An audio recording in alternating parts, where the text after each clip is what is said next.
د اسلامي امارت ملي دفاع وزارت نن په تازه معلوماتو کې ویلي دي چې د پاکستان او افغانستان ترمنځ د نظامي شخړې له امله د پاکستان 150 نظامیان وژل شوي دي. د پاکستان د بریدونو له وجې په افغانستان کې تر 100 زیات ملکیانو ته هم مرګ ژوبله اوښتې ده. دفاع وزارت ویلي دي چې د پاکستان پر وړاندې د غچ اخیستونکو عملیاتو نوم رد الظلم دی او په دغو عملیاتو کې د پاکستان نظامي تاسیسات او د فرضي کرښې په اوږدو کې د دغه هیواد نظامي پوستې په نښه کړي دي. دفاع وزارت همداراز تایید کړی چې پاکستان پر بګرام هوایي اډې باندې هم برید کړی دی، خو ویلي دي چې په دغه برید کې کوم خاص زیان نه دی اوښتی. دفاع وزارت همداراز ویلي دي چې د ټولو بریدونو په لړ کې د فرضي کرښې په اوږدو کې د پاکستان ځینې قلوردوګانې او نظامي اډې هم د هوایي ځواک پر مټ په نښه کړي دي. کابل همداراز ویلي دي چې پاکستان د سیمې د بې ثباته کولو لپاره یوه پروژه له غربي هیوادونو او بیا په ځانګړې توګه له امریکا څخه اخیستې ده. موږ د نن شپې په تودو خبرو کې په همدغو مسایلو باندې بحث او خبرې اترې کوو. راسره درې میلمانه په سټوډیو کې حضور لري. د سیاسي چارو شنونکی سید عبادالله صادق صاحب، د پوهنتون استاد جاوید مومند صاحب او همداراز د سیاسي چارو بل افغان شنونکی محب الله شریف صاحب. تاسو ټول ستړي مه شئ، په خیر راغلئ. صادق صاحب، دا بحث به هم تاسو سره پیل کړم. کابل وایي چې پاکستان د سیمې د بې ثباته کولو لپاره یوه پروژه اخیستې ده او دغه بریدونه هم د همدې پروژې او د همدغه هدف لپاره دي. هدف یې څوک د له څه پروژې نه یادونه کوي؟ بسم الله الرحمن الرحیم. قدرمن نیازی صاحب تاسو ته، محترم استاد مومند صاحب ته، شریف صاحب ته سلام او درناوی. ګورئ داسې ده که نه چې پاکستان پروژه اخیستې ده که پاکستان ټوله خپله یوه پروژه ده. د پاکستان جوړښت چې دی د جغرافیایي لحاظ باندې د په خپله یوه پروژه ده. دا د انګلیسانو لویه پروژه وه، دا بیا وروسته امریکایانو په لاس کې واخیستله او دا د دې سیمې د بې ثباتۍ دپاره، دلته د اختشاشاتو د برسېره کولو دپاره او هغه بیا مدیریت کولو دپاره، کنټرول کولو دپاره د روس په مقابل کې، د چین په مقابل کې د سیمې دلته خو آسیا خو څه داسې ده چې د آسیا خو چې څه منابع دي دلته موجود دي. آسیا خو د نړۍ مرکز دی، یعنی دا خو زړه دی. که دلته معادن دي، که دلته داسې جغرافیایي او جیوپولیټیک موقعیت په نړۍ په سطح د آسیا وګورئ، دا د انسانانو د بنیاد ځای دی. یعنی داسې کوم څه نشته دی چې موږ وویو چې حتی په نورو هېوادونو کې نشته، دلته شتون لري. د ځمکې لاندې، د ځمکې د پاسه، د دې آب و هوا، د دې میوې، د دې موقعیتونه، د دې ابهار، دا هر څه هغه څه دي چې دا ټول سره زر دي. تاسو فکر وکړئ انګلیسان چې کله برطانیې ته، د برطانیې چې کله دغه ته راغله هندوستان ته، نو بیا دوی چې ولیدل هلته بېرته خپلو خلکو ته لاړ، ویې ویلې چې وسړیه داسې هېواد هم پیدا که موږ 2 وخته ډوډۍ نه لرو، هغه د سرو زرو چرګ دی. نو د سرو زرو چرګ هندوستان ته وایو. ته فکر وکړه. او د هغه ځای نه بالاخره په څه نوم باندې رال چې یو څه پروژې واخیستل، یو رال او فابریکې جوړې کړلې، پلاستیک څپلو او څه، او کم ځای ته ورسېدل که نه. بالاخره 200 کاله په دې سیمه باندې حکومت وکړو او په ټوله دنیا کې وایي زموږ لمر غروب نه کوو. نو دا څه شی دی چې آسیا مالامال دی د دې ټولو هر څه نه. اوس د دې دپاره امریکا یا برطانیا یا اروپایان یا دا نور هېوادونه د استرالیا پورې دوی دا نه لورېږي. نو دې دپاره باید دوی جنګونه وکړي، د دوی ساینس، د دوی ټکنالوژي، د دوی فکر، د دوی اند او تفکر دا چې باید دلته سیمه ناامنه وي. د دې سیمې د ناامنۍ دپاره یو خواته اسرائیل جوړ کړ، وروسته د نړیوال دویم جنګ یې او دې خواته پاکستان جوړ کړ. هغه هم په مذهبي فکر د افغانستان په قضیه کې دوی یوازې هدف یې دا ده چې ناامني او بې ثباتي رامنځته کړي، که نه دغه اوسنی حکومت هم له واکه واچوي. نه، افغانستان خو ګوره بیا کویو چې هغه پروژه نه ده، ټوله پروژه ده، یوازې پروژه نه ده. افغانستان هم یوازې افغانستان نه دی، دا د آسیا زړه دی. دلته دا ټوله سیمه د دې سره تړلې ده. که د دوی اقتصاد دی، که دوی ترانزیت دی، که دوی تجارت دی، که د دوی سیاسي اړیکې دي، که د دوی فرهنګي اړیکې دي، دا یو تاریخي هېواد دی. د دې تاریخي هېواد یو خواته ایران دی، بل خواته چین دی، بل خواته مثلا تاسې روسان وګورئ چې اوس تجزیه سوی دی، دا نور جمهوریتونه دي. بل خواته تاسې دا ټول هېوادونه زموږ سره ګډه پولې لري. دا پولې یوازې پولې نه دي، دا د دې ټولو مناسباتو دپاره پکارېږي. پاکستان له بده بخته چې د هند څخه راجدا شو، د راجدا کېدو مقصد یې دا چې دا باید په سیمه کې بې ثباتي راولي. دا د هند مخه ونیسي، د چین مخه ونیسي، د افغانستان مخه ونیسي او د روسانو هغه سیاسي پرمختګ مخه هم باید ونیول شي. او په دې باندې پوهېدل چې روسان غواړي ځان ګرمو اوبو ته ورسوي، دا امریکایانو درک کړې وه. نو د هغې د مخنیوي دپاره پاکستان راماته کړ او د افغانستان په وړاندې چې کله ودرېده، پاکستانیان یې په خوا کې ودرېدل او لویه ګټه د پاکستان د افغانستان د جنګ نه واخیستله او روسان یې پرې نه ښودل چې کراچۍ. په خیر او سلامت اوسئ. بیا هم ته راګرځم. ناسم استاد د 2026 کې او په ټوله کې د تیرو 4 کلونو کې دا اول ځل ده چې افغانستان او پاکستان دغومره یوې خونړۍ جګړې ته دننه کېږي. په اول کې هم ما شمېرې وویلې تلفات ډېر لوړ دي. څه د دې باعث شوی ده چې ډیپلوماسي خبرې اترې ګاونډیتوب هر څه یوې خواته پرېښودل سي او دواړه د یو بل پر وړاندې ګوته په ماشه سي؟ بسم الله الرحمن الرحیم. سلامونه نیازی صاحب، تاسو ته قدرمنو میلمنو ته او درنو لیدونکو ته وړاندې کوم. وایي په جهان د ننګیالو وي دا دوه کاره، یا به وخوري ککرۍ یا به کامران شي. دا وطن واقعا هم د زمرو د میړنو وطن دی. دلته هر څوک چې راغلي دي روغ نه دي وتلي دي، او افغانانو د خپل د اسلامي ارزښتونو او ملي ارزښتونو لپاره سرونه نذرانه کړي دي. دا چې اوس پاکستان سره چې کومه جګړه روانه ده، په دې د مطمئنه اوسي چې پاکستانیانو دا د 1940 کال نه را په دې خوا چې رامنځته شوی، دلته دومره د دښمنۍ تخم شیندلی چې زموږ او تاسو ماشوم، زموږ او تاسو زنانه، زموږ او تاسو ځوانان، زموږ او تاسو علما دا ټول په دې پوهېږي چې دښمن مې ابدي دښمن مې څوک دی، او هر یو ورته یو عسکر ده په اوس وخت کې. پاکستان په غیر مستقیم تقریبا د 45 کاله هغه نه زیات زموږ او تاسو په بدبختیو کې په جګړو کې ښکېل وو، خو اوس مستقیما زموږ جګړه ورسره پیل شوې ده. هغه دا چې پاکستان کې په خپله اوضاع تغییر وکړه. اوضاع په دې تغییر وکړه چې په پاکستان کې ظلمونه اوج ته ورسېدل، خلک راپورته شول، که هغه مدني فعالان ول، که هغه ځینې ډلې وې هغه راپورته سو. بلوچان تاسو وګورئ، پښتانه تاسو وګورئ، زندانونه یې ترې ډک کړه، مړی ژوندی یې ترې ورک دي دا اوس په کورنیو کې، په سلګونو کسان یې ووژل. حالت دلته تغییر وکړه، وضعیت تغییر وکړه. دوی فکر کوه چې اسلامي امارت که حاکمه شي نو هر فرمایش چې زموږ کابل ته ورکول کیږي دا به منل کیږي، ځکه امریکایانو ته دا ژمنې ورکړې وې چې که چېرته اسلامي امارت حاکمه کیږي، طالبان حاکمه کیږي، د اډو مسله یې ورسره مطرح کړې وله، د بهرني سیاست د دوی په واک کې دا هر څه جغرافیه ټول دوی هر څه مطرح کړي ول، خو هغوی ته هم دروغجن وتل. د دې لپاره دروغجن وتل چې دوی په دې نه پوهېدل چې اسلامي امارت سیاست، د اسلامي امارت دریځ، د افغانانو دریځ د دوی په وړاندې څه ډول دریځ ده. دا ورته معلوم سو. هېڅکله وخت په دې ونه توانېدل چې د خپل فرمایشات کوم شرایط چې دي هغه په افغانانو باندې قبول کړي، ځکه دا هغه شرایط ول، هغه فرمایشات ول چې هغه یو طرفه ول. دوی غوښتل چې بهرنی سیاست هر څه د دوی په واک کې، یو خپلواک افغانستان، یو باثبات افغانستان هېڅکله وخت دوی نه غوښتل، نه غواړي، او نه هم غواړي چې افغانستان په خپل خپو ودرېږي، ځکه هېڅکله وخت پاکستان لپاره دویم هند چې هغه افغانستان ده دوی هېڅکله وخت نه غواړي. افغانستان نه غواړي چې په امن کې اوسي. که افغانستان په امن کې اوسي، پاکستان په خپله ناامنه کېږي، پاکستان له منځه ځي، ځکه د پاکستان استراتیژي امنیتي غلطه استراتیژي ده، پالیسۍ غلطه دي د ګاونډیانو پر وړاندې، بیا په خاصه توګه په د افغانستان پر وړاندې، ځکه افغانستان داسې یو هیواد دی چې ډېر حساسه جغرافیه ده. هر اړخ نه که وګورو افغانستان حساس موقعیت کې دی. د دې حساس موقعیت نه دوی همیش ګټه پورته کړې دی، خو اوس زه فکر کوم دا معادله تغییر کړې ده. دوی نشي کولی چې افغانستان نه ګټه پورته کړي، دوی نشي کولی، ځکه دوی یو شی بل هم غواړي. دوی غواړي چې د قدرتونو له ادرسونو نه د افغانستان نمایندګي وکړي. که په لومړیو کې تاسو لیده په هر سټیج کې به دوی غږ پورته کوو، هغه هم ترې واخیستل شو، هغه اپشن هم ترې واخیستل شو. اوس افغانان په خپله مستقلانه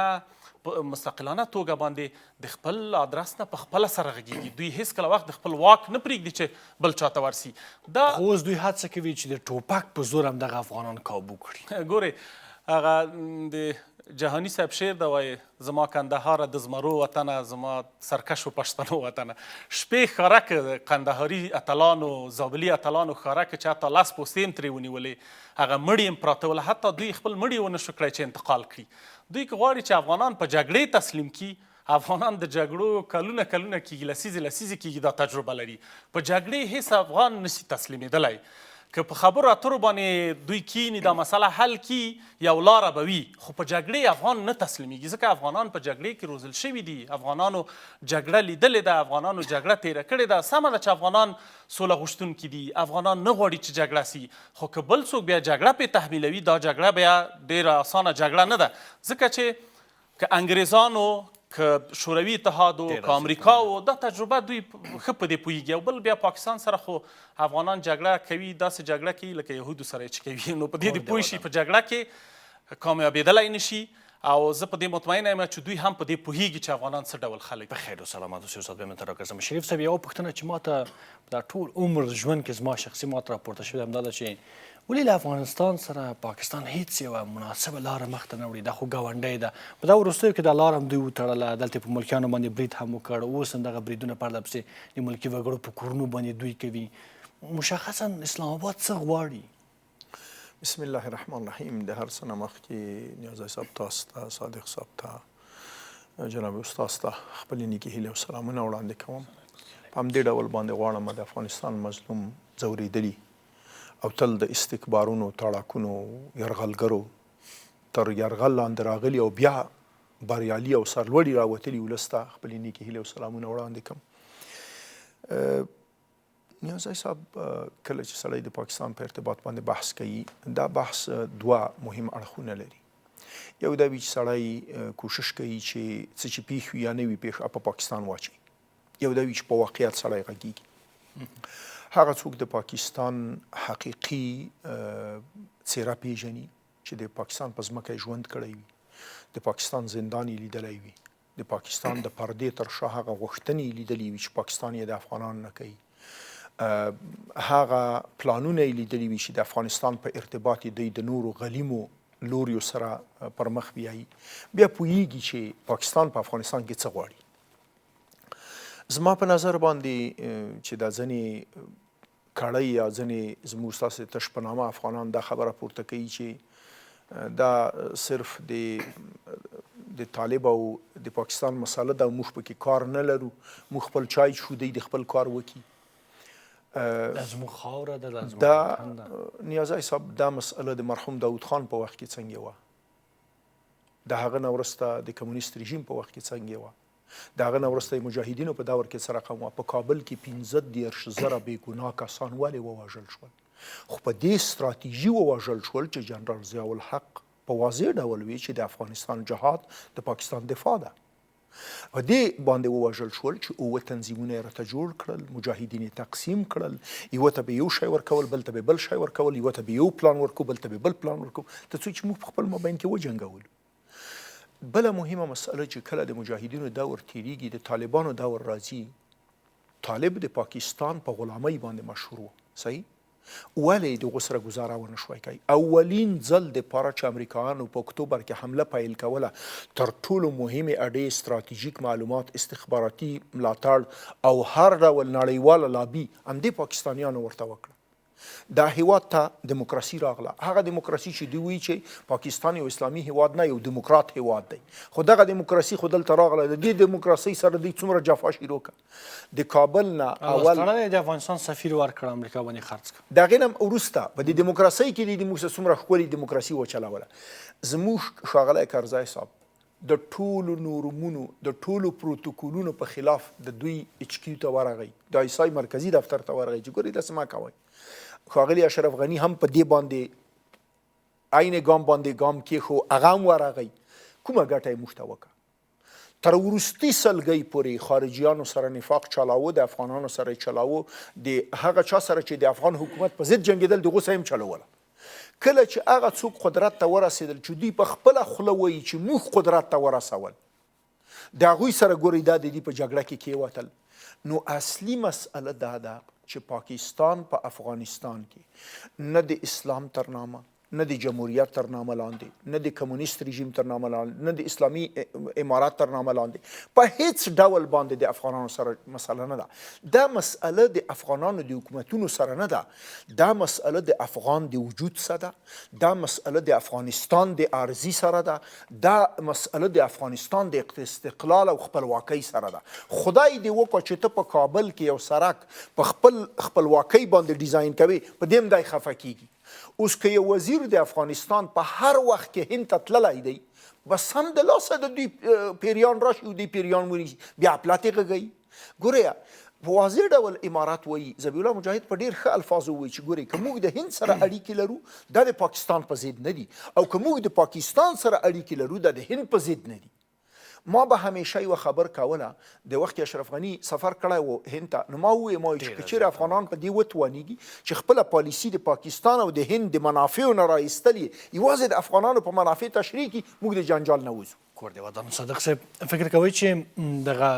معادله بدله سوې ده چې ګواکې جهاد د افغانستان دفاع د پاکستان ده یو څه اوښتې ده، اوس افغانان هم هوښیار شوي دي، ورته کافي اندازه سیاسي فهم یې ترلاسه کړی ده چې ابزار نشي د پردیو. او دا د ډیره کمبختي ده که نه چې موږ داسې نظامونه هماهنګ او یو شان پاتې نشولو که نه. تاسې شاهي نظام ته وګورئ، بیا د تره زوی جمهوریت راوسته، بیا پسې خلقیان راله، بیا شاګرد پاڅېده ترک یې مړ کړ، استاد باندې بالغ کېښود، بیا پرچم ډله راله، هغوی ټول روسان د ځان سره راوستل، بیا جهاد شو، بیا د روسانو هدف چې ما په اول بحث کې ویلې چې دوی ځان ګرمو اوبو ته رسو او دا تخته د خیز وه او دوی باید یو ډله لرلې، یو څوک یې درلودلې تر څو د هغوی په ذریعه باید دوی خپلو اهدافو ته رسېدلي وي. همیشه په افغانستان کې لوی قدرتونه دي که اوس پاکستان هم د هغوی پیښې کوي که نه، خلک وروزه او خلک تربیه کو، خلک په قدرت ته ورسوه، بیا د هغې نه استفاده وکړه. نو دا دی چې پاکستان دا پلمې لټولې چې څنګه وکړی شي چې په افغانستان کې داسې ډلې ولري، څنګه چې ورته استاد اشاره وکړله چې دا حزب اسلامي دی، دا جمعیت اسلامي دی، دا اتحاد دی، دا فلان دی او دوی ته مختلفې مفکورې ورکوه، دوی مختلف ډول باندې روزه حتی کیدای شي ځان له ځان یې راغوښتل خبرې ورته کولې. نو دا دی چې دوی په افغانستان کې بې ثباتي، په افغانستان کې ناامني، یو مستقل حکومت باید وجود ونه لري، نظام باید درست نه وي، د ګاونډیانو سره او د سیمې د هېوادونو سره روابط سم نه وي، نه اقتصادي، نه امنیتي، نه سیاسي، نه تجارتي او ترانزیټي او هیڅ ډول مناسبات باید ته ونه لري. ته باید زما د طرف را یوه مهرې چې زه درته څه وایم ته باید هغسې وکړه. که تا هلته هجرت کړی دی او تا په افغانستان کې جهاد کړی دی، په حقیقت کې تا د پاکستان دفاع کړې ده، خو تر څنګ یې اوس چې بیا ته بېرته حکومت ته رسېږي نو چونکې ما ځای درکړی دی، ما ټرین کړی، ما لیږلی، ما وسله درکړې ده، نو اوس بیا ته څه وکړه، هغه څه چې زه وایم هغه وکړه. یعنې د غلام او د بادار مسله وه. ما یو ځل مخکې په دې ځای کې دا خبره وکړله چې انګلیسان همیشه کله چې به دغه خلک د دې هندوستان نه تلل که نه انګلستان ته او دلته به یې وظیفې اجرا کولې، هلته به یې دوی ته وظیفې نه ورکولې، دوی به یې ریټایر کول. علت یې څه و پوهېږي؟ ځکه چې هغه د غلامۍ او د بادارۍ مفکوره به بېرته د انګلستان ته تلل، بیا چې به یې په دې دفاترو کې کار کوو نو خلکو ته به یې امر کوو. هغه چې دا د امر ځای نه دی، امر ځای پاکستان دی، بنګال دی، هند دی، دا د امر ځای نه دی، هلته امرونه مه کوه. نو رال دې ته چې دوی په دغسې یو ډول غوښتل چې افغانستان جغرافیه، د افغانستان حکومت، د افغانستان اوبه، د افغانستان فضا، د افغانستان هر څه باید د دوی په کنټرول کې. دی باید هند ته لاړ نه شي، دی باید روسیې ته او د تاجکستان، ازبکستان، ایران خواوشا ګاونډیو هېوادونو سره، چین سره تعاملات ونه لري، دی باید آزاد نه وي، دی باید په اقتصادي لحاظ باندې، په نظامي لحاظ باندې، په هر لحاظ باندې دی باید خودکفا نه شي. دا باید د پاکستان مارکیټ وي، هم څنګه چې جنګي مارکیټ و، دلته یې وسلې خرڅېدلې، هم باید دغه شانتې تجارتي مارکیټ وي، هم ترانزیټي مارکیټ وي، تر څو چې ډېره ګټه پاکستان ته ورسیږي او موږ د زبون په حالت کې چې نه مړه شو او نه ژوندي پاتې شو، زموږ سره دغسې یو تعامل. خیر سلامت اوسئ. استاد ما د بعضې پاکستاني رسنۍ تعقیبولې، ځینې تحلیلګران هلته ناست ول،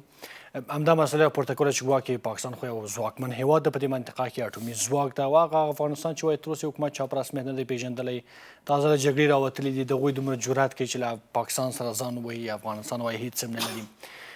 داسې یعنې په یو ډول داسې تمسخر باندې دا مسایل مطرح کول. داسې څه افغانستان لري او ثابته کړې ده چې هغه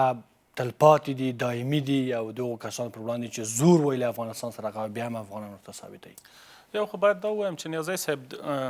که چېرته دا یو غښتلی هېواد وي او لکه څنګه چې دوی وایي چې یو غښتلی هېواد دی او پرمختللی هېواد دی، زه یو څه دا وایم چې نو که ته غښتلی هېواد دی ولې ملکي ځایونه په نښه کوې؟ دا خو د یو کمزوري هېواد نښې نښانې دي چې تاسو راځئ ملکي کسان په نښه کوئ. تاسو ولید په پکتیکا کې په اکثره ځایونو کې ملکي کسان په نښه شول، کورنۍ په نښه شوي، کډوالو کمپونه په نښه شوي دي. دا د یو غښتلي د یو قدرت خاوند هېواد آیا دا نښه ده چې ته راځئ ملکي کسان په نښه کوې؟ دویم، که ته یو غښتلی هېواد وې، کډوال ولې ځوروې؟ دا اوس راپورونه هغه شوي چې کډوال نیسي، په ډېر بد حالت سره په زندانونو کې اچوي او زور له هغه راباسي. خو راځئ مخامخ جګړه کې، او مخامخ جګړه کې معلومه هم شو چې څوک زورور دي، څوک جګړه ګټي. زه ارمان دا کوم چې ای کاش پنجابی مخامخ جګړه کې و، خو هلته هم چې دا هغه ګلخان پښتون نه کار اخلي، په جګړه کې راولي، پنجابی مخکې کېدلی نشي او پنجابی دا ایمان او دا غیرت او دا شهامت نه لري. تا سوال وکړه، پوښتنه وکړه افغانان واقعا چې جګړه کوي هغه په عقیدې باندې جګړه کوي. عقیدتي جګړې همیش کامیابه جګړې دي. هغوی سره عقیده ده، هغوی سره اسلام ده، هغوی سره وطن دوستی مسله ده. یعنی افغان سره انګیزه شتون لري، هغه انګیزه نه لري ځکه پوستې هم خوش کوي. همه پرمختللو وسلو سره تاسو وګورئ پوستې هم نیول کېږي، مړي اته وړی نشي. دا څنګه یو غښتلی هېواد دی؟ زه دې ته حیران یم. بله مسله چې اسلام آباد په نښه کېږي چې یو امن هېواد و، هېڅوک یې په نښه کولی نشي، افغانان یې په نښه کولی شي، اکثره ځایونه یې په نښه کړه. نو دا څنګه غښتلی هېواد دی؟ دا اټوم چیرته ده او دا پرمختللي وسلې چیرته دي؟ زه دا وایم چې صحیح د افغانانو جګړه تېره کړې، افغانانو 50 کاله یو څه کم جګړه تېره کړه، بدبختي یې تېره کړه، خو افغانان هېڅکله وخت تسلیم شوي نه دي. باور په خدای کې چې څومره اسلام ته او مسلمان ته پاکستان ضرر رسولی، زه وایم په نړۍ کې یو هېواد هم نه ده رسولی. فلسطین ته یې د خپل پوځونه وانه استول، ځکه دا یو پروژه‌یي او دلال هېواد دی چې د قدرتونو او د یهودانو پروژې پر مخ وړي. ایران ته دا اوس ایرانیان په دې شک کوي کېدی شي چې د پاکستان له هوایي حریم نه په موږ باندې حملې شوي یا د پاکستان نه په موږ حملې شوي. هدف دا ده چې پاکستان نه اسلام ته ژمن دی، نه مسلمان ته ژمن دی، نه انسانیت ته ژمن دی. که چېرته وایي نو افغانان خو مظلوم هېواد دی، افغانان مظلوم دي، په دا 40 کالو کې جګړه تېره کړې ده. افغان خو په تا باندې وار کړی نه دی، خو ته یې چې له شانه وار کوې په افغان باندې. تاسو ما ته په تاریخ کې وښیئ چې افغان تللی مداخله یې کړي په نورو ځایونو کې، افغان جګړه پیل کړې وي، پیلوونکی هېڅکله وخت افغان نه و. په دا ټول د تاریخ کې وګورئ. صحیح ده موږ مخکې مثلا وایو نه دا نږدې تاریخ وایو، خو دا نور هېوادونه دي چې په افغانانو باندې جګړه پیل کړې، په افغانان یرغل کړی دی، افغانانو له ځانه دفاع کړې. ولې اوس معادله بدله شوې ده؟ ما مخکې مې یادونه کړې، موږ همیش د دفاعي حالت کې ولو، اوس باید دفاعي حالت نه وځو، تهاجمي حالت ته لاړ شو. اوس هغه څه چې پاکستان هدف درلوده چې د نورو قدرتونو لابي به ځکه ومه د پاکستان نمایندګي هغه ترې اخیستل شوی دی. اوس موږ روسانو سره اړیکې لرو، چینایانو سره اړیکې لرو، هند سره اړیکې لرو، ډېرو پرمختللو هېوادونو سره اړیکې لرو او دا اړیکې زموږ مستقیم اړیکې دي. نو موږ کولی شو چې هر هېواد سره اړیکې جوړې کړو. دا په دې معنا نه ده چې دا د پاکستان په تاوان ده، خو زه په دې پوهېږم چې د افغانستان ثبات، د افغانستان پرمختګ، د افغانستان په خپو ودرېدل دا د پاکستان په تاوان دي، ځکه پاکستان بیا نشي کولی لاس یې قطع کېږي له افغانستان. مننه کوم کور دی ودان شریف صاحب. له دغه سیاست او بهرنیو اړیکو دغو مسایلو نه که یوې خواته لاړ شو، خپل عام افغانان په لوړه کچه باندې ځوانان یې دغه فهم ته رسېدلي دي چې واقعا پاکستان په تېرو 40-50 کلونو کې له افغانستان سره څه کړي دي او دوی دا مسله بېطرفانه له ځان سره وڅېړي، د خپل دوست دښمن وپېژني. یعنی عامه سیاسي فکر د افغانانو هغې کچې ته رسېدلی ده چې پوه شي. دا د خدای پاک فضل دی نیازی صاحب چې پاکستان په دې بخش کې ډېر ښه استاز دی. د موږ هر نسل ته د هغو په وخت کې داسې عمل کړی چې په دې پوه کړی دی چې زه څوک یم. موږ هېڅکله خپلو بچیانو ته دا نه دي ویلي، د اذان نه وروسته هم په چا په غوږ کې دا نه دي ورته ویلي چې پاکستان ستا دښمن دی. موږ تل خپلو بچیانو ته انسانیت او د هر ډول بشریت په مقابل کې د انساني تعامل درس ورکړی. خو خدای جل جلاله فطري دا پکې ایښې ده چې څوک بې ځایه لاس وروړي بیا جنجال جوړیږي او دا د افغانستان تاریخ ثابته کړې ده. یو وخت کې په یو ځای کې بحث وه، یو چا یوه خبر وکړه تر اوسه پورې مې په یاد ده او دا ډېره عجیبه خبرې وکړه. هغه وویل د افغانستان قوت د افغانستان په ضعف کې دی. وی دا لوی قوتونه چې اوس د افغانستان سره مخامخ کېږي، د افغانستان څه شی وران کړي، څه شی ورته د منځه ویسي، بیا چرننه وځي د هغوی اقتصاد خراب شي او سیستم یې تباه شي، دلته ورک شي. زه بیا ویم دا مسئله په بل شکل ده. د افغانانو صداقت، د افغانانو میړانه، د افغانانو یو مخیتوب د دې لامل شوی دی چې هر ځل په دوی حملې کېږي، ځکه دوی قدر نه کوي. که دوی اجورتي قاتلان وای، که دوی پردي مزدوران وای، که دوی د چوک اجیر طبقه وای، بیا چې هر څوک رتلی دی به ورسره روان وو. دا چې تر اوسه پورې افغانستان مستقل پاتې شوی، د وینو، قربانۍ، غم، دردونو، جګړو، د هر ډول مشکلاتو په مقابل کې چې صبور پاتې کیږي، قایم پاتې کیږي، که خزان پې راځي او که بهار، دا په خپله د افغانستان قوت ښیي. ځکه ډېر لوی ملتونه دي دا اوس پرمختللي هیوادونه دي چې 2-3 راکټه راغلل کې ولګېدل سیستم نور تسلیمۍ ته ځي. دا مظلوم ولس دی په غم کې. ابرز ما د چا سره خبرې کوي ما خبرې پاکستان بمبار کړی وي څه وخت یې کړی دی وروره وي زه په دې بمبارونو کې وشوم په دې بمبارونو کې سپین ږیری شوم یو دوب ما ګرځه خپل ژوند کا. دغه روحیه د هر ولس سره نشته ده. یو شی چې په دې افغانانو کې بل ډېر د تمجید او د ستاینې وړ دي کله چې په افغانستان باندې وار کیږي. مخکې چې دا مسله مطرح کې ول دمه واخلم بیرته به راشم دا دمې ته ځو. درنو لیدونکو وار وشو دمې ته له دمې وروسته تودې خبرې دوام لري.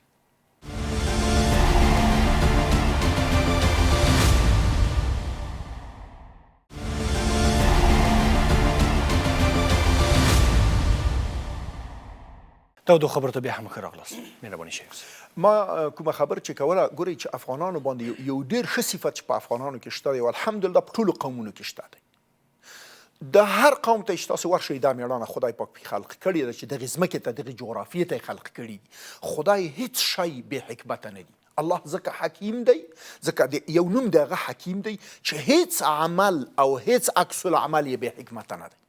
دغه ولس دغه قومونه چې خدای په دې ځمکه پیدا کول الله تبارک وتعالی تېره او راتلونکی د دې ځمکې باندې عالم دی. هغه صفت په دې کې څه شی دی چې څنګه چا وار پې وکړه که هر څوک وه او هر څومره زور یې درلود دغو په مقابل کې یو کېږي ورته ودرېږي. تاسو فکر وکئ که دا ګزار حتی د ممالکو نه وه طبیعت ګزار وه د خدای پاک یو تقدیر راغی زلزله وشوه په اروپا کې لرې پروت یو داسې قوم چې د هغې د قوم ټول کسان ښایي په هغې زلزله کې نه وو بیخي د یوې بلې قبیلې خلک هغې زلزلې ځپلي سیلاب ځپلي یو طبیعي بحران غلی دی ده ورته پیسې ټولې کړي ورلیږي. ګورئ دا د افغانانو هغه څه ښیي چې خدای په فطرت کې ایښي. دا موږ په دې تحولاتو کې په دې نظامونو بدلېدو کې په دې مکتبونو بدلېدو کې په دې افکارو بدلېدو کې د ولس ته نه دي ورزده کړي. دا د خدای نعمت دی په دې ولس باندې.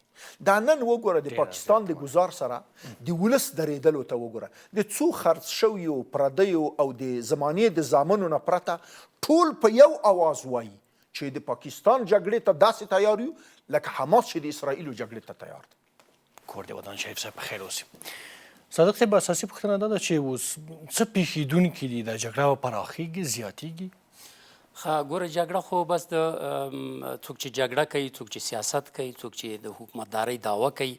څوک چې مدیریت کوي او د هیوادونو مدیریت په لاس کې لري که هغه مثلا دې خواته اسلامي امارت دی هغه خواته پاکستان دی د پاکستان اسټبلشمنټ دی د پاکستان پوځ په سر کې دی سیاسیون الیکشن ته دي هلته علما دي هلته د فکر خلک دي پارلمان لري او دا ټولې خبرې دي. نو دا چې دوی جګړه کوم ځای ته بیایي او پاکستان د افغانستان کې د جګړې څخه څه نتیجه لاسته راوړله. زه صحیح دا سیل به دې کړی و که نه چې انګلیسانو سره افغانانو جګړه وکړله نو هند هم آزاد شو وروسته پسې دا ټولې جزیرې را ماتې شولې. دا سیل به دې کړی و تا سیل کوو موږ جګړه کوله ستا خو پکې د عسکر پوځ هم نه وه سپېره شوې که نه چې تورې د افغانان څنګه جګړه کوي او خلکو هم که کتلې ته ورګه د روسانو سره جګړه کولی شي بیا یې سلاراګانې را ماتې کړلې بیا خرماګانې را ماتې شولې بیا وروره خلک تقویه شول او تجهیز شول او تمویل شول او راولېږل شو د دې دپاره چې هغه روحیه وکتل شي چې هلته خو مړه شوې نه ده دا خو ډېر لوی ښامار دی دا خو لوی زبرځواک دی دا خو د ده سره د آموز سیند اخوا او دې خوا پروت دی دا خو امریکا نه ده چې د هغه ځای نه راشي یا برطانیا دا خو ته ډېر نږدې دی ته ورېږه دلته څه کوي دلته یې چې ولیدل چې نه وروره همغه جذبه ده همغه احساس دی همغه قرباني ده همغه سرښندنې دي همغه د افغانیت غرور پکې دی ځوانان هم قرباني کوي. یو ژورنالست د یوې ښځې نه پوښتنه وکړه څو بچي لري وایي 6 زامن هو 6 زامن هغه ورته وایي دا وایي څونه ډېر وایي دا وطن ساتمه دا د مور په دې باندې حق لري. هغه ژورنالست چې هغه تیر دور د طالبانو کې نیولې وه او بیا هلته انګلستان ته لاړه مسلمانه شوې زما نه یې نوم هېر شو په انګلیسي کې ډېر 3 ساعته ژورنالستانو ته خبرې کولې دا خبره یې پکې ذکر کړه چې د دوی میندې د مور زړه د اولاد دپاره څنګه او دا مور یوې لویې د ځمکنۍ مور ته خاورې ته ونو ته بوټو ته غرونو ته اوبو ته فضا ته دې ته بچي زیږوي چې دا خو دې دپاره زیږومه چې دا وطن وساتي. نو د میندو چې دا احساس وي د خدای بندګانو تاسو نور څونه موږ ازمایي موږ پاکستان ته ویو چې ته خو په زما په څنګ کې پروت یې که نه تا خو ټول واقعیات ولیدل پرون د امریکا ولیدله پرون ته امریکا ولیدله د دې ځای ذلیله ووتله، نن یې وروره غور پشته ګوره چې د کوم ځای نه را روان شوی دی او په ایران باندې حملې کوي او مشران یې وله وژني، جنرالان یې وله وژني. اوس د امریکا پاکستان ته وایي چې ولا پاکستان ډېر ښه کار کوي، ډېر ښه مخته روان ده، لږ یو رقم داسې ښکاري چې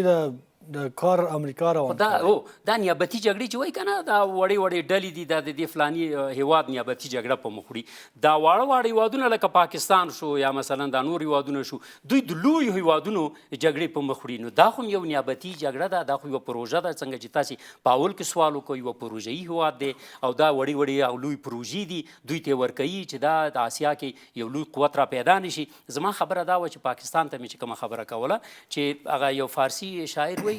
فارسی شاعر څه دی، د دوی خپل علامه اقبال دی، هغه وایي چې گر دریمنی چو بامنی پیش منی ور پیش منی چو بیمنی دریمنی. خیر دی که ته زما سره بالکل غاړې په غاړې که نه، هغه دی زما استاد جنګ د څه شي دی، د کلشنکوف دی، د راکټ دی، او کیدلی شي یو نیم وخت دې راچپه کړو، داسې جګړه ده که نه، د برچو جګړه ده. او دا بله جګړه ته وګوره، د کم ځای نه، د خلیج نه او د قطر نه او د عمان نه او د سعودي نه او د ریاض نه راکټونه پاڅېږي، ایران ولي او ایران پاڅېږي وروره اسرائیل ولي او د څومره هیوادونو نه تېرېږي. د خدای بنده زما ستا لاس په ګریوان یو، که جګړه کې دي ګام په ګام یستو او ودلې د چې څه کېږي. لس پوستې ونیولې، لس پوستې په راکټونو نه نیول کېږي، دا په زغروالو قواو نه نیول کېږي، دا پیاده جګړه باندې نیول کېږي. او پیاده جګړه، پیاده چي قماندان په جګړه کې، په هر هېواد ته ورشه قماندان یې څوک دی، پیاده چي. نو دې دپاره فکر کومه چې دا جګړه زمونږ ډېره نږدې ده او ته اوس دا مذهب بالکل څکې. بخیر و سلامت اوسئ. استاد زه همدغه پوښتنه تکراروم چې احتمال د دې شته چې جګړه پراخه سي، زیاته سي، که نه ډیپلوماسي به هم په دې منځ کې راځي؟ جګړه اصلا پاکستان لوري ته متوجه ده چې پاکستان څه غواړي. که پاکستان جګړه نه غواړي او ډیپلوماسي غواړي، پرته له شکه چې افغانان هم تازه دي، خبرو اترو تازه دي چې خبرو ته کینی. خو دا خبرې هغه خبرې نه وي چې په درې هیوادونو کې ترسره شوې او بالاخره د میز له سره تېښته یې وکړه. ځکه تېښته یې وکړه چې کوم شرایط چې دوی غواړي هغه شرایط غیر منطقي دي. که واقعا منطقي شرایطو باندې خبرې غواړي خو دا حل دی، که نه غواړي زه فکر نه کوم چې دا جګړه دې ودرېږي. او بل یو شی باید ووایم چې لا تر اوسه افغانانو جګړه پیل کړې نه ده. د خلیفه صاحب خبره وایي که چېرته جګړه پیل کړو بیا به دا پاکستان نه وي، او دا حقیقت هم لري. ځکه افغانانو چې جګړې پیل کړي دي بیا جګړې یې ګټلي هم دي او دا ټول تاریخ ثابته کړې. یو کس و ماته یې قصه کوله و، یو مجاهد و زموږ کورو سره ډېر خفه و، ویلې چې ولې خفه یې، سن هم ډېر وړکی و، ویلې چې هغه ده خفه په دې یم ډېر مې ویلې چې دا د پاکستان جګړې ته مې ولیږي، خو زه یې ونه لېږلم. نو دا دغسې خلک دي. د دوی که عسکر ته چې سبا معاش ورنکړي بله ورځ که ټقم وکړي جګړه نشي کولی، ځکه دا د معاشونو د پیسو عسکر دي. او دلته په یو عقیدې باندې جنګ کیږي، د وطن لپاره جنګ کیږي، د وطن د دفاع لپاره جنګ کیږي، د خلکو لپاره جنګ کیږي. او بله مسله ټول افغانان دې تازه دي. که افغانانو باندې دا غږ وسي، هر یو عسکر ده د دې جګړې لپاره. همدې لپاره وایم که پاکستان غواړي چې واقعا دا جګړه ودروي، د دوی په لاس کې ده. خو زه فکر کوم چې پروژه څه به پېښ شي که چې مثلا یو ډېره لویه او هرړخیزه جګړه شروع سي او امارات هم مجبور سي چې په خلکو باندې غږ وکړي؟ زه فکر نه کوم چې دومره جګړه دې هم لویه شي او پاکستان دا کار کولی هم نشي. ځکه نیازی صاحب موږ او تاسو فشاري ابزارونه لرو ډېر زیات شته دي چې د هغه له وجې نه پاکستان دا جرأت نشي کولی چې هغومره لویه جګړه دې پیل کړي. تاسو ولیدل په لومړیو کې ډېر زیات دوی جګړې ته زور ورکړی و، خو هغه شی اوس نشته ده. حتی داسې اوازې دي چې دوی له خوا نه د خبرو وړاندیز هم شوی دی. هدف دا ده چې اوس افغانستان یوازې هغه افغانستان نه دی چې د ابزار فشارونه ونه لري، هغه ابزار فشارونه شته او دوی ته معلوم دي چې هغه ابزار فشارونه کوم یو دي. له دې سره به د دوی او کورنۍ اوضاع نور هم خرابه شي، لا پسې خرابیږي. او تاسو ګورئ چې جګړه د دوی تر کوره ورغلې ده او په کور کې سخته جګړه ده. دا اوس په هر ځایو کې وګورئ موټر بمونه دي، چاودېدونکي حملې پې کېږي، هر ځای کې تاسو وګورئ دا شته. دوی نه غواړي چې دا جګړه ډېره دوام وکړي. فقط دغه جګړه د یو ډار جګړه ده چې افغانان خبرو ته کینی او افغانان د دوی شرایط ومني. خو دا په دې باندې پوه نه دي چې افغان نه تسلیمیږي او افغانانو د جګړې ته بیخي آماده دي. ما مخکې یادونه وکړه لکه چې فلسطین لپاره حماس آماده دي، موږ هم داسې آماده یو. ټول افغانان، هر افغان دې جګړې ته آماده دي. او دا جګړه داسې جګړه ده چې موږ باندې دا 40-45 کاله تپل شوې جګړه وه، تحمیلي جګړه وه. دا باید نور یو طرفه شي. دغه تیرو څلورو پنځو لسیزو کې د پاکستان چې کوربتوب د کډوالو به یې کول یا زور و قوت به یې خپل ښودل بیا دغه د امریکا چې له افغانستان ته راغله د معلوماتو د شن به یې ورسره شریکول دغه معادله اوس اوښتې ده یعنې افغانستان دلته په یو سیال بدل سوی چې کوی چې ځان له پاکستان سره ووهي ښه موږ که سیال نه یو خو هغومره م اوس نه یو چې موږ د دښمن هر څه ته تسلیم شو ځکه موږ او تاسو په لسیزې جګړې تېرې کړي له جګړې راوتې یو هیواد یستو فقر شته ده بیکاري شته ده هغه څه چې د دولتداري لپاره و هغه موږ نه لرو داسې نه ده چې اوس په سیمه کې موږ یو سیال هیواد اوسو ولې هغه څه لرو ما مخکې یادونه وکړه یو څه موږ سره شته چې هغه کولی شو دښمن پرې وډار کړو او دښمن دا جرأت ونه کړي دا کار وکړي پاکستان تاسو د کډوالو یادونه وکړه کوربتوب پاکستانیانو د پیسو لپاره کړې ده له مختلفو سازمانونو له امریکې نه پیسې اخیستې د موږ د کډوال په سر د موږ د کډوالو په سر باندې دوی د اتم چښتنان سول دوی اوس یو پرمختللي وسلې لري اردو لري دا ټول د افغانستان له برکته شوي دي د افغانستان کې جګړه ګرمه ساتله او ځان یې جوړوه دا سیاست یې مخکې وړه خو اوس دا سیاست مخکې وړی نه شي اوس د ده په کور کې جګړه ګرمه ده انشاءالله افغانستان به وروسته له دې نه ځان جوړوي هغه هدف دا ده چې افغانان په همیش په دغه موضوعاتو کې بیا سره یووالی حفظ کړی دی خپل یووالی ساتلی که هغه پښتون ده که تاجک ده که هزاره ده یو تعداد دي هغه د خپل د عقدو لپاره د خپل د قدرت و چوکۍ لپاره د خپل د پیسو لپاره هغه اوس هم د خپل شخصي ګټې پالي ملي ګټې پریښي دي خو د هغوی څیرې د ټولو افغانانو لپاره برملا شولې هغه افغانان به یې هم نه بخي ډېره زیاته مننه کوم شریف صاحب غواړم چې په همده مسئله کې ستاسو نظر هم واخلم چې احتمالا د افغانستان او پاکستان ترمنځ څه پېښېدونکي دي دا جګړه نور هم پراخېږي اوږدېږي ځکه چې د فرضي کرښې په اوږدو کې د پوستې له وهلو نیولو نه ورهاخوا هوایي بریدونه هم شوي دي پاکستان کې هم چاودنې شوي دي فکر کوئ چې دامنه د دې نظامي جګړې نور هم پراخېږي ګورئ کله چې مسئله د جګړې پراخېدو ته ځي هغه پروژه چې پاکستانیان پکې دخیل دي یا کومې پروژې ته اوس اوږه ورکړې ده دغې پروژې قیمت دومره نه دی چې دومره قربانۍ ته پاکستان تیار شي اما مهمه مسئله اوس دا ده چې آیا اوس افغانان په څه شي راضي کیږي ځکه که چیرې موږ تاسې د داسې خبرو یا د داسې ناستو بیا شاهد وو لکه په ترکیه او سعودي او قطر کې چې وشوې خو دا معنا چې د ده عقل سر ته نه دی راغلی او زه فکر کوم چې دا به د الله تبارک وتعالی په تقدیر کې خیر و د دې ولس لپاره څو شیونه خدای پاک موږ تاسو ته په دې کم وخت کې د لابراتوار نه وایستل او ریزالټ یې راغی نتیجه یې ټولو خلکو ولیده حتی جهانیانو ولیده اول په افغانستان باندې د بندرونو یا د عبور و مرور د لارو بندول بندې شوې افغانستان ژوند وکړ بلکې تر پخوا یې ښه ژوند وکړ افغانستان دا زده کړه چې تورخم او فلان او فلان لار بندېدل زموږ د روزي د بندېدو لار نه ده دومه مسئله دا وه چې که چیرې مسئله د پاکستان د پوځ او د افغانانو راځي نو پاکستان ډېر غښتلی پوځ لري ډېر ښه تجهیزات لري او یو اتومي قدرت دی د اتومي قدرت ټول زور هم الحمدلله ولیده دا دومه مسئله وه درېیمه مسئله دا ده چې کله د افغانانو په مقابل کې څوک ودرېږي که هغه د امریکایانو غوندې منظم او تربیه شوی پوځ ولري لوی اقتصاد ولري هم ګوندو ته ځي نو تاسو فکر وکړئ چې داسې یو هیواد چې هغه د اقتصادي بحران او قومي بحران او سیاسي بحران او حتی داخلي او خارجي بحران سره مخامخ دی هغه د جګړې ته څنګه اوږه ورکړي تر ټولو مهمه او اساسي مسئله دا ده زما په عقیده باندې پاکستانیان خدای جل جلاله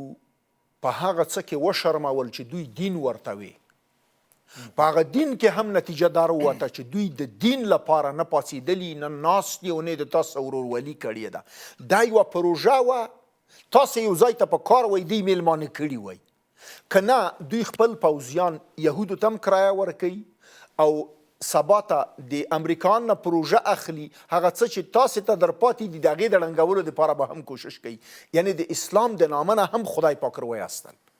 دا هغه څه دي چې زه فکر کوم د دوی حقیقي شکست هم دا دی یعنې افغانانو ټولو ولسونو ته ټولو قومونو ته دا ثابته شوه چې لمر په دوو ګوتو نه پټېږي هر هغه څه چې په شعار کې یو ډول په عمل کې بل ډول خدای جل جلاله شعار او د عمل هغه تقابل او د عمل سره اختلاف او ناورتوالی بالکل ټولو خلکو ته ثابت کړ او زه فکر کوم په دې حالت کې د جګړې اوږدېدل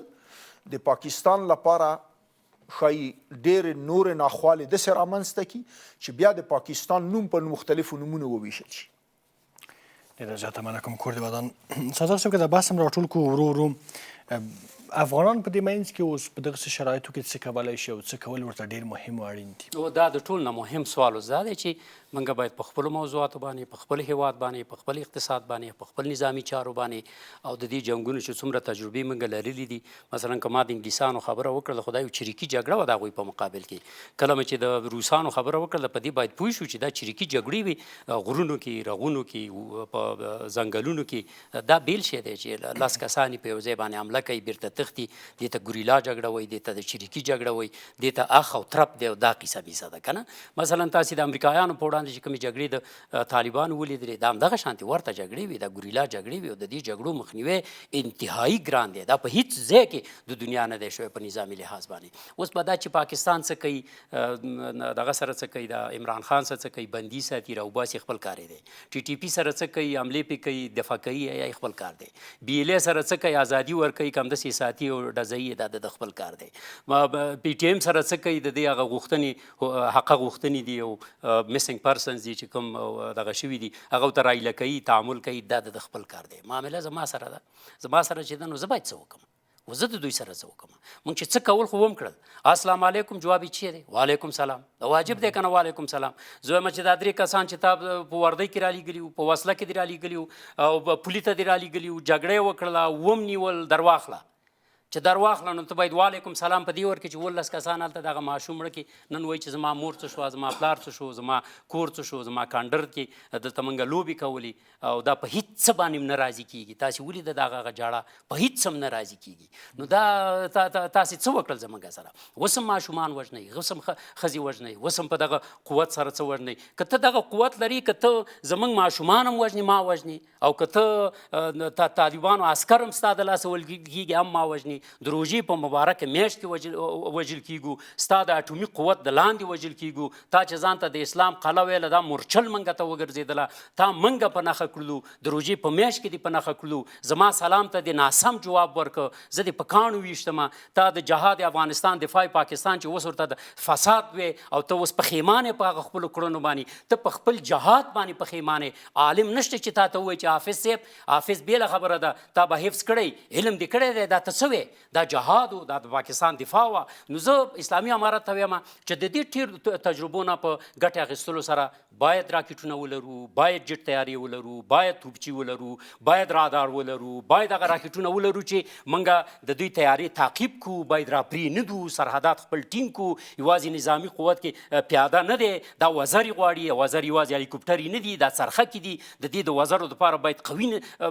دغه ولرو دا هوایي ځواک ولرو هوایي تاسیسات ولرو هوایي میدانونه لرو د دې دپاره باید افغانان هم حاضر دي چې پیسې ورکړي تر څو موږ جټ تیارې ولرو 10 کسه پیلوټان دي وروزو خو باید ویروزو د خپلې فضا دفاع وکړو فضا هم اشغال ده د دې اشغال د خاتمې دپاره باید دا کار خیر و سلامت اوسئ مومن صاحب اوس نړۍ مې رقم د زورګویي نړۍ شوې ده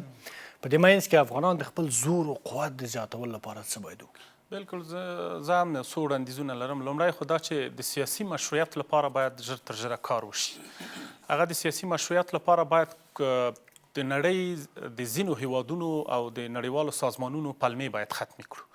د هغوی د پلمې د ختمولو لپاره د افغانانو ځینې غوښتنې دي کور دننه چې هغه باید ژر تر ژره حل شي تر څو دا پلمې ختم شي او سیاسي مشروعیت ترلاسه کړو که سیاسي مشروعیت ولرو په دې مطمئنه اوسئ ملګري ملتونو کې سازمان کې استازی ولرو موږ هره خبره بیا منل کیږي دا اوس عملا تاسو ګورئ پاکستان د افغانستان هوایي حریم نقصوي ملکي کسان وژني خو هېڅوک غږ نه پورته کوي نماینده نه و چې موږ دغه اسناد ټول مخته کړي وای چې دا د موږ ملکیان یې ووژل بلکل هېڅوک غږ نه پورته کوي نه امریکا د چې قدرت د غږ پورته کوي نه روسان نه چینایان نه نور یو هیواد هم نه راځي چې غږ پورته کړي په دې تړاو چې رښتیا دا خو جګړه تاسو پیله کړې ملکي کسان تاسو په نښه کوئ هوایي حریم تاسو نقضوئ دا شی نشته نو دا لومړی وړاندیز ده زما چې دا باید حل شي ژر تر ژره دویم وړاندیز مې دا ده که چېرته حالات نور هم ترنګلي کېږي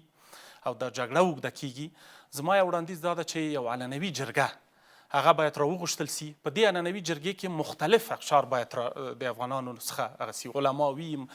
ځوانان وي ټول کټګوري باید دلته وي شتون ولري تر څو له دې جرګې څخه موږ غږ پورته کړو نړیوالو باندې چې جګړه چا پیله کړې او نقص چا شروع کړی دی، هم په ملګري ملتونو سازمان غږ وکړو، هم په نړیوالو قدرتونو غږ وکړو، هم په سیمه ییزو سازمانونو غږ پورته کړو. دا به د موږ او تاسو لپاره یو غټ مشروعیت وي، د ملت لا قوت لپاره به غږ پورته کړو، د وحدت لپاره، چې دا دویم وړاندیز مې ده چې دا باید ژر تر ژره وشي. که چېرته دا جګړه دوام کوي او پاکستانیان په دې مطمئنه یم چې دا پروژه یې اخیستې او دا به دوام کوي او تر هغې به دوام کوي چې د دوی پروژه عملي شي په دې کې. بله مسله د افغانانو باندې مې غږ دی، همدغه په همدې شکل چې موږ قوت ساتلی دی باید لا قوت نور هم وساتو. تاسو ولیده په کور دننه زموږ او تاسو د یووالی غږ، بهر کې هغه افغانان شته چې هغه د وطن آبادي غواړي، د وطن پرمختګ غواړي، د وطن یووالی غواړي، هغوی هغه ځای نه غږونه پورته کړي دي.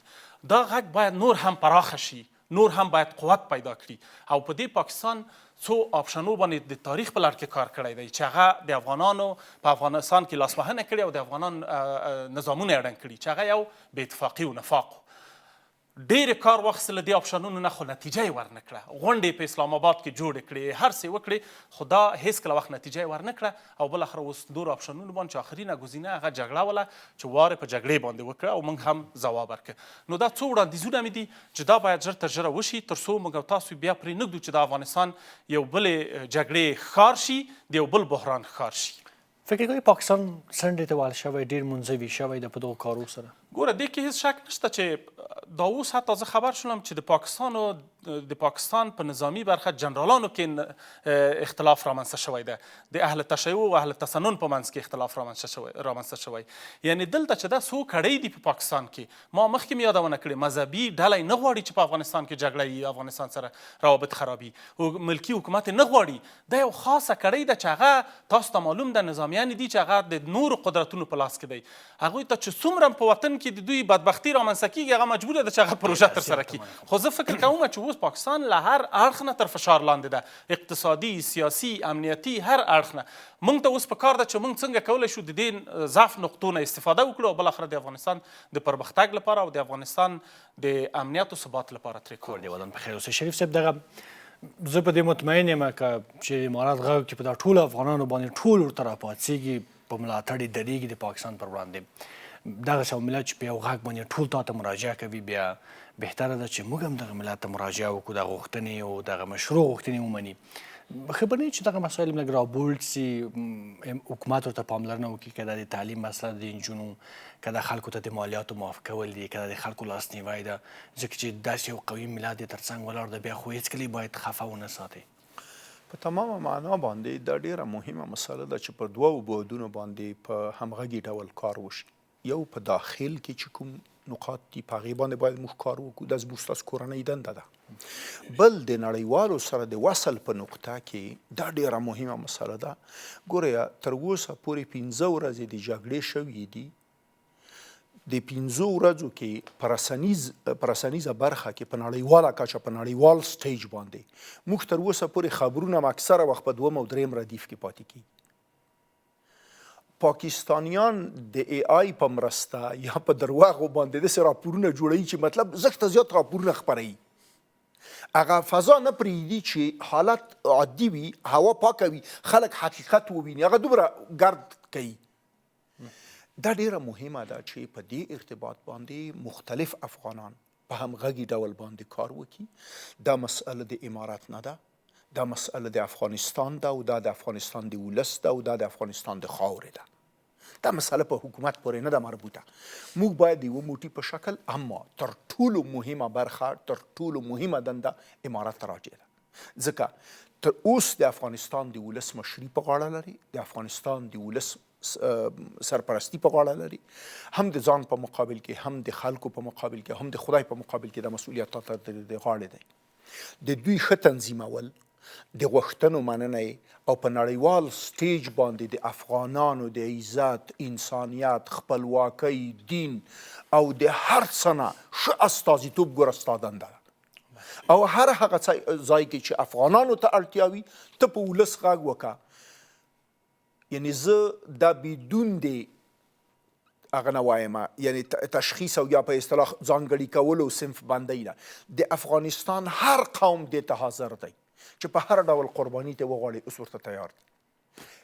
معاش نه غواړي، تکلیف نه غواړي، وسایل ستانه حتی نه غواړي، هغوی دې ته تیار دي چې فقط ته سیستم منسجم کړه، هغوی ستا رهبرۍ کې او ستا په اشراف او ستا سرپرستۍ لاندې د افغانستان ملي هدف ته ځي. د داسې یو ولس غوښتنې باید ومنل شي، داسې ولس ته همیشه مشوره وشي، داسې ولس ته باید د عزت په سترګه وکتل شي، داسې ولس چې همیشه ستا د عزت ساتنه کوي، ستا سره د خدای د دین په نفاذ کې کومک کوي. د داسې ولس د هر ګرد او د هرې خاورې او د هر عرض او د هرې غوښتنې درناوی زه فکر کوم د دین حقیقي تطبیق ته موږ تاسو بیایي. ډیره زیاته مننه کوم شریف صاحب. استاد محترم او صادق صاحب محترم ډیره زیاته مننه کوم. درنو لیدونکو ستاسو له ملتیا څخه هم یوه نړۍ مننه. تر بیا تودو خبرو د خدای په امان.